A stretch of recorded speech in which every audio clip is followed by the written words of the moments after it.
I think there was a view, Ash, that things weren't going to get better for the Conservative Prime Minister. So Australia are laughing at Britain again. On their Sky News channel, they did a feature about the upcoming election, and a professor from Sydney Technology University, Tim Harcourt, is visibly laughing about Britain, Rishi Sunak and Brexit. Why is it that we have to watch channels in other countries to get the truth about what's going on in Britain with Brexit? You tell me.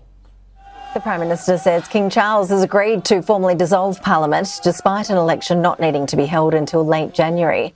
The 44-year-old's party has been trailing in the polls since 2022, but hopes UK's improving economy and declining inflation will be enough to get him re-elected. And joining us with more analysis live now is Professor Tim Harcourt from the University of Technology, Sydney. Tim, good to see you. Always appreciate your time. Why now? What do you think is behind the timing here? I think there was a view, Ash, that things weren't going to get better for the Conservative Prime Minister by his deputy to go now when they got good inflation news and go now before the long summer holidays rather than leaving it to autumn, which had been what the pundits expect him to do. He decided this is as good as it gets. So, Tim, more often than not, it is that line, it's the economy, stupid, that really rings true in election campaigns. Do you think that is the case here? Well, he did get some good news on the inflation front, although it's not clear that the Bank of England's going to cut rates just yet. And if they did, it was sort of too late for their election fortunes. We talk about Brexit. How has it impacted the economy? Has it stalled the UK's recovery? Where's it landed the economy? It's very rare to cut yourself off from your trading partners. Very few countries do it, Ash, and that's what they've done, given that most of their trade and investment is across the channel. So I'd say that Brexit hasn't worked for them. And this idea they were going to go back to the great British Empire of signing trade deals all over the world, that really hasn't happened. Of course, they've had one with us, but the idea that British will be sending trade emissaries around the world signing deals tomorrow, that really hasn't happened. I think their last trade envoy was Prince Andrew, so they're going to have to improve on that a bit. Well, isn't that just incredible? We have to tune in to Australia to get the truth about Brexit. Australia is telling Australians that Brexit hasn't worked out for Britain, and Australia explains why Brexit would never work, because it means tearing up trade with your biggest trade partner on your doorstep. I mean, wow.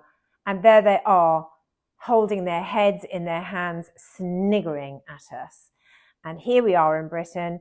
We still have politicians pretending that Brexit actually is fine, and we have the media largely ignoring it. And there in Australia, they're just sniggering at us again. They sniggered at us when we signed the trade deal with them, because it was such a huge advantage to them, and we got absolutely done over by them, and they cannot believe what Britain are doing. What does Britain actually have to offer us? I mean, there's beautiful MGs. If we can imagine the top down, Matty, riding. Here we are. This is you riding to the Callide Power Station earlier this morning with the top down. Your hair blowing freely in the wind. Oh, hang on. The MG's owned by a Chinese company. Yeah, that's right. That's so true. What else do they have? There's black pudding, Cumberland sausages. That's about it, isn't it? Carlos, there's a Spice Girls CDs, a nice cup of English breakfast tea. Don't be so hard on the Brits. All right, name one good export from the UK, Matty. It's hard, isn't it? I suppose. The peas pies. I don't know. Yeah, it's very hard. But this is about what we sell to them, Carl. It's a good thing for us. Good thing for us, because we get to sell more beef, and that's great for everybody in Australia. All right, one word answer. I still get people. There are still people out there who believe that there is another Brexit that's going to somehow materialise, and they want to blame anyone else, the politicians, for not delivering what they wanted, or Remainers are to blame, supposedly, for talking about the fact that Brexit is a nightmare. No doubt they'll probably blame the Australians now for saying that Brexit can't ever work. It's absolutely mad, and it's extraordinary that people cannot understand why Britain is broken. Brexit has broken so many prime ministers. It's about to totally devour the Conservative Party, and we can only hope that the Labour Party take heed and get rid of Brexit as quickly as possible, because our future depends on it, our future prosperity, for peace and for everything. You know, for our children's future, we absolutely need to get rid of Brexit. The only person that benefits from Brexit are people like Vladimir Putin. Daisy last night managed to get herself in a good position under the tree to scratch her back. Don't forget to subscribe and comment below. What are you doing in there, Daisy?